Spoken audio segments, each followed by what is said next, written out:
Hozirgi kunda ijtimoiy tarmoqlarda eng qiziq mavzulardan biri Jasmin Transning qamoqdan video murojaati bo'ldi. Assalomu alaykum hurmatli tomoshabin, kanalimizga xush kelibsiz. Videoroliklarimiz ostida bir dona layk hamda podpisatsiya tugmachasini bosib qo'yishni yodingizdan chiqarmang.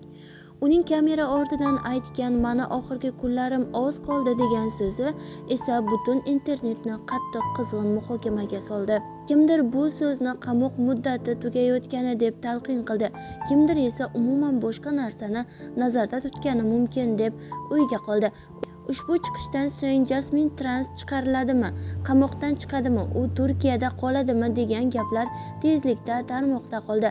Ayrim manbalarga ko'ra, yaqin kunlarda Turkiya ko'chalarida unga o'xshagan ayolning surati tarqaldi. Bu esa yana ham mish-mishlarni ko'paytirdi.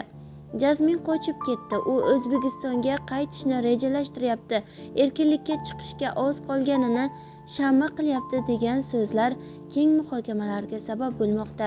Kim bilsin, balki bu videoda u qamoq hayoti tugayotgani, tez orada yangi hayot boshlayotganini ishora qilmoqchi bo'lgandir. Lekin uni nima demoqchi bo'lganini hech kim aniq bilmaydi.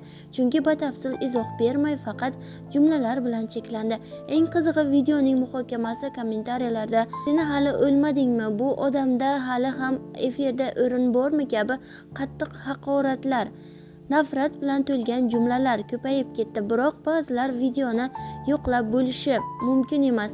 Bu eski video, u hali qamoqda. Insonni erkinlikka chiqishiga oz qolganda bunday so'zlar og'ir kechadi deb yozmoqda.